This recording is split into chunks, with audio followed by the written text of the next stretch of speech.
નમસ્કાર દર્શક મિત્રો, હું છું રૂપલ લુણીચિયા. સંપૂર્ણ ન્યૂઝમાં આપનું સ્વાગત છે. થરાદ તાલુકાના ખોડા ગામની સીમ વિસ્તારમાં એલસીબી વાવ થરાદની ટીમે ઘઉં અને બાજરીના કટ્ટાઓની આડમાં છુપાવીને લઈ જવાતો વિદેશી દારૂનો જથ્થો ઝડપી પાડી ₹6.35 લાખથી વધુનો મુદ્દામાલ જપ્ત કર્યો છે. પોલીસે એક આરોપીની ધરપકડ કરી વધુ તપાસ હાથ ધરી છે. મળતી માહિતી મુજબ એલસીબીની ટીમ થરાદ પોલીસ મથક વિસ્તારમાં પેટ્રોલિંગ દરમિયાન ખોરડા ગામની સીમમાંથી પસાર થઈ રહેલા એક શંકાસ્પદ પિકઅપ ડાલાને રોકાવી તપાસ હાથ ધરી હતી. તપાસ દરમિયાન પિકઅપમાં રાખવામાં આવેલા ઘઉં અને બાજરીના કટ્ટાઓની નીચે ભારતીય બનાવટનો વિદેશી દારૂ સંતાડવામાં આવ્યો હોવાનું સામે આવ્યું હતું.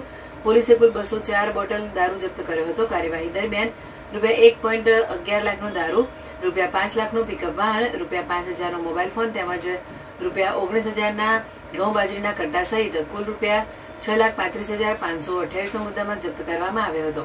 પોલીસે પિકઅપના ચાલક દિનેશકુમાર ભુરારામ ફોજારામ ચૌધરી, રહેઠાણ છજારા, તાલુકો સાંચોર, જિલ્લો ઝાલોર, રાજસ્થાનની ધરપકડ કરી હતી. ઉપરાંત દારૂનો જથ્થો મંગાવનાર અન્ય એક વ્યક્તિ સામે પણ ગુનો નોંધવામાં આવ્યો છે. આ મામલે થરાદ પોલીસ મથકે પ્રોહિબિશન એક્ટ હેઠળ ગુનો નોંધી કાયદેસરની કાર્યવાહી હાથ ધરવામાં આવી છે. પોલીસે દારૂના જથ્થાનો સ્ત્રોત અને ગંતવ્ય સ્થળ અંગે વધુ તપાસ શરૂ કરી છે.